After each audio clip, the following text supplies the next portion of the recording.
Famous story channel में आपका स्वागत है। आइए आज हम आपको सुनाते हैं यशपाल की कहानी होली का मजाक। बीवी जी आप आवेंगे कि हम चाय बना दें?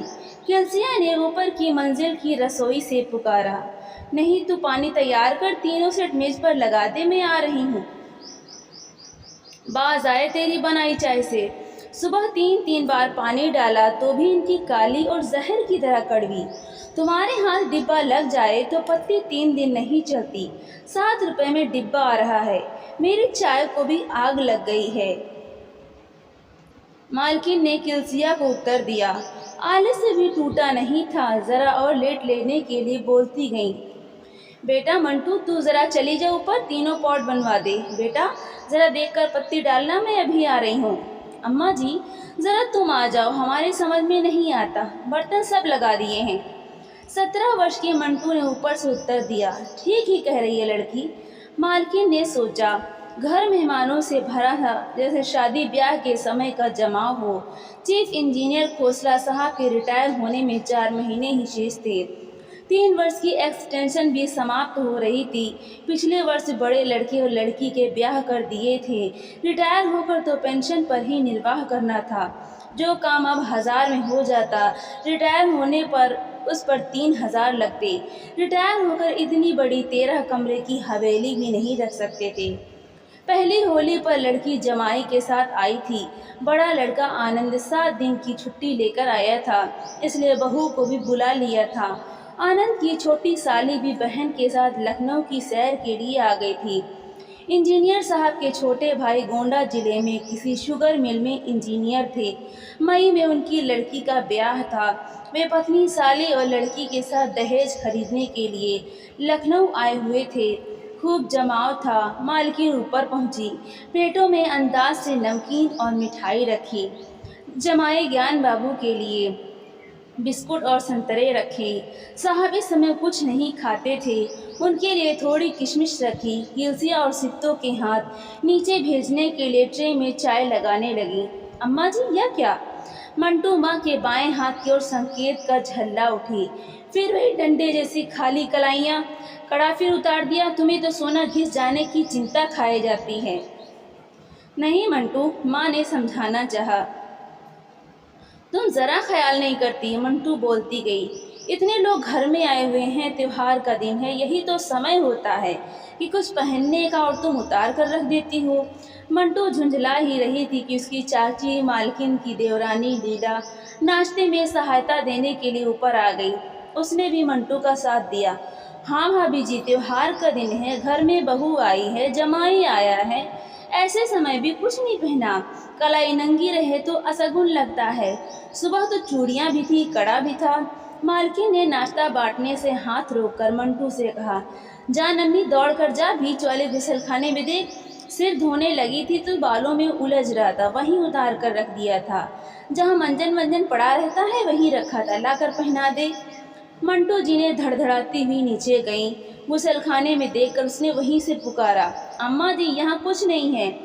मालकिन ने मंटू की बात सुनी तो चेहरे पर चिंता झलक आई। देवरानी से बोली, लीला मेरे बाद तुम नहाई थी ना, तुमने नहीं देखा? अलमारी में रख दिया था। और फिर वहीं बैठे बैठे मंटू को उत्तर दिया, अच्छा बेटी जरा अपने कमरे में तो देख ले, ड्रेसिंग टेबल की दराज में देख लेना, कपड़े वहीं पहने थे। लीला की बहन कैलाश भी आ गई थी। उसने भी पूछ लिया, क्या है, क्या नहीं मिल रहा? लीला को भी भाभी की बात अच्छी नहीं लगी। चेहरा गंभीर हो गया। उसने तुरंत अपनी बहन को संबोधित किया, काशो हम दोनों तो नीचे के गुसलखाने में नहाने गई थी। मालकिन ने देवरानी के बुरा मान जाने की आशंका में तुरंत बात बदली, मैं तो कह रही हूँ कि तू वहाँ नहाई होती तो उठाकर संभाल लिया होता। भाभी की बात से लीला को संतोष नहीं हुआ। उसने फिर कैलाश को याद दिलाया, काशो मैं बीच के गुसलखाने में जा रही थी तो किलसिया ने नहीं कहा था कि बहू का साबुन तौलिया और उसके लिए गर्म पानी रख दिया है? आपके बाद तो कुसुम ही नहाई थी, संभाल कर रखा होगा तो उसी के पास होगा। बीच की मंजिल से फिर मंटू की पुकार सुनाई दी, अम्मा जी यहाँ भी नहीं है, मैंने सब देख लिया है। मालकिन ने कैलाश से कहा, काशो बहन तू जानी चाहिए, मंटू से कह कि जरा कुसुम से पूछ ले, उसने संभाल लिया होगा।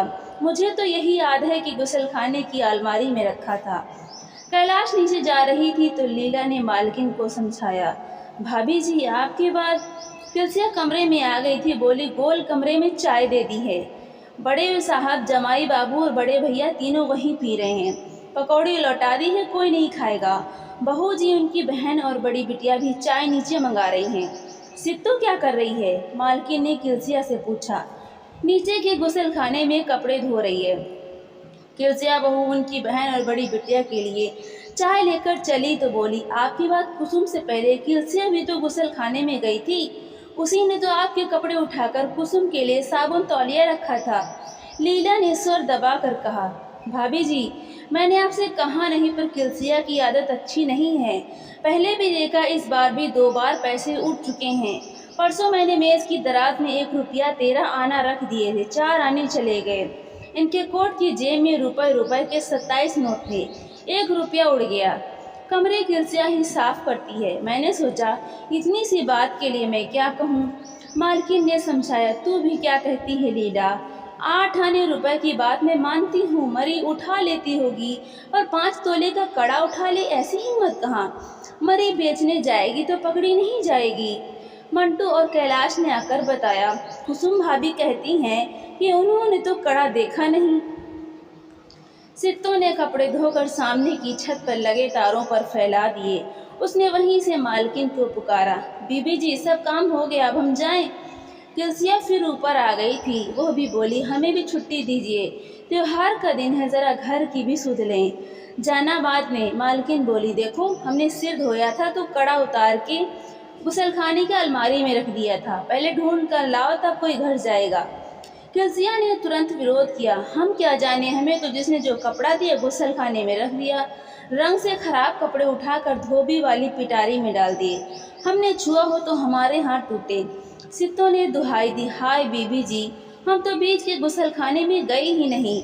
हम तो सुबह से महाराज के साथ बर्तन भांडे में लगी रही और तब से नीचे कपड़े धो रही थी। ख्वाह क्यों बकती हो? मालकिन ने दोनों को डांट दिया। मैं किसी को कुछ कह रही हूँ? कड़ा गुसलखाने में रखा था, 5 तोले का है, कोई मजाक तो है नहीं। किसकी हिम्मत है जो पचा लेगा? घर भर में चिंता फैल गई, सब और खुसर फुसर होने लगी।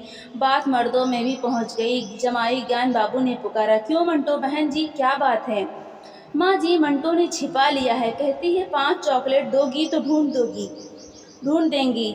मंटो ने विरोध किया। हाय जीजा जी, कितना झूठ, मैंने कब कहा? मैं तो खुद सब जगह ढूंढती फिर रही हूँ। बड़ा लड़का आनंद भी बोल उठा। अम्मा जी, याद भी है कि कड़ा पहना था, कहीं स्टील वाली अलमारी में ही तो नहीं पड़ा है? तुम घर भर ढूंढवा रही हो, तुम भूल भी तो जाती हो। चाबियाँ रखती हो ड्रेसिंग टेबल की दराज में छिपाकर और ढूंढती हो रसोई में। मालकिन ने जीना उतरते हुए बेटे को उत्तर दिया। तुम भी क्या कर रहे हो?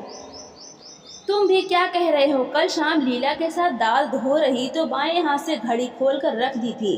मंटू ने शोर मचाया। खाली कलाई अच्छी नहीं लगती, वही घड़ी नीचे रख कर कड़ा ले आई थी। बड़ी लड़की ने माँ का समर्थन किया। क्या कह रहे हो भैया? सुबह भी कड़ा अम्मा जी की हाथ में था, हमने खुद देखा है। कैलाश ने भी वीणा का समर्थन किया। सुबह मिश्रानी जी के यहाँ गई थी, तब भी कड़ा हाथ में था। मिश्रानी जी ने नहीं कहा था कि बहुत दिनों बाद पहना है। सित्तू ने दोनों गुसलखाने अच्छी तरह देखे, फिर महाराज के साथ रसोई में सब जगह देख रही थी। किलसिया सब कमरों में जा जाकर ढूंढ रही थी, न देखने लायक जगह में भी देख रही थी और बड़बड़ाती जा रही थी। बीबी जी, चीज बस तो खुद रखकर भूल जाती हैं और हम पर बिगड़ा करती हैं। बात घर में फैल गई थी। बड़े साहब और छोटे साहब ने भी सुन लिया था। दोनों ही इस विषय में जिज्ञासा कर चुके थे। छोटे साहब भाभी से अंग्रेजी में पूछ रहे थे, आपके नहाने के बाद नौकरों में से कोई घर के बाहर गया था या नहीं? सभी सहमे हुए थे। स्त्रियां लड़कियां सभांगन में इकट्ठी हो गई थीं। दबे दबे स्वर में नौकरों के चोरी लगने के उदाहरण बता रही थीं। अब मालकिन भी घबरा गई थी। देवरानी ने उनके समीप आकर फिर कहा, देखा नहीं भाभी, किलसिया कसमें तो बहुत खा रही थी पर चेहरा उतर गया है। यहाँ पर तो देखिए। किलसिया ने बड़े साहब के कमरे से चीख उठाकर पुकारा। क्यों, क्या है? मंटा और वीणा ने एक साथ पूछ लिया। हम कह रहे हैं यहाँ तो आइए। किलसिया ने कुछ झुंझलाहट दिखाई। मीरा और मंटो उधर चली गई। दोनों बहनें कमरे से बाहर निकली तो मुंह छिपाए दोहरी हुई जा रही थीं। हंसी रोकने के लिए दोनों ने मुंह पर आंचल दबा लिए थे। किलसिया कमरे से निकली तो भवें चढ़ाकर ऊंचे स्वर में बोल उठी, राज साहब के तकिए के नीचे छोड़ आई, घर भर में ढूंढाई करा रही हैं। पापा के तकिए के नीचे, मंटा ने हंसी से बल खाते हुए कह ही दिया। लीला, कुसुम, कैलाश, नीता सबके चेहरे लाल से लाल हो गए। सब मुंह छिपाकर फिस फिस करती इधर से उधर भाग गईं। मालकिन का चेहरा खिसियाहट से गंभीर हो गया। अवाक निश्चल रह गईं। मीणा से ज्ञान बाबू ने अर्थपूर्ण ढंग से खांस कर कहा, कड़ा मिलने की तो डबल मिठाई मिलनी चाहिए। छोटे बाबू से भी रहा नहीं गया, बोल उठे, भाभी क्या है? गोल कमरे से बड़े साहब की भी पुकार सुनाई दी, मिल गया। मंटू कहाँ से मिला है? मंटू मुंह में आंचल ठूंसे थी, कैसे उत्तर देती। छोटे साहब फिर बोले, भाभी भैया क्या पूछ रहे हैं? मालकिन खिसियाहट से बफरी हुई थी, क्या बोलती। लीला ने हंसी दबाकर भाभी के काम ना में कहा, देखा चालाक को कहाँ जाकर रख दिया, तभी ढूंढती फिर रही थी। जेवर चोरी की बात पड़ोसी मिश्रा जी के यहाँ भी पहुँच गई थी। मिश्राइन जी ने आकर पूछ लिया, मंटू की माँ क्या बात है, क्या हुआ?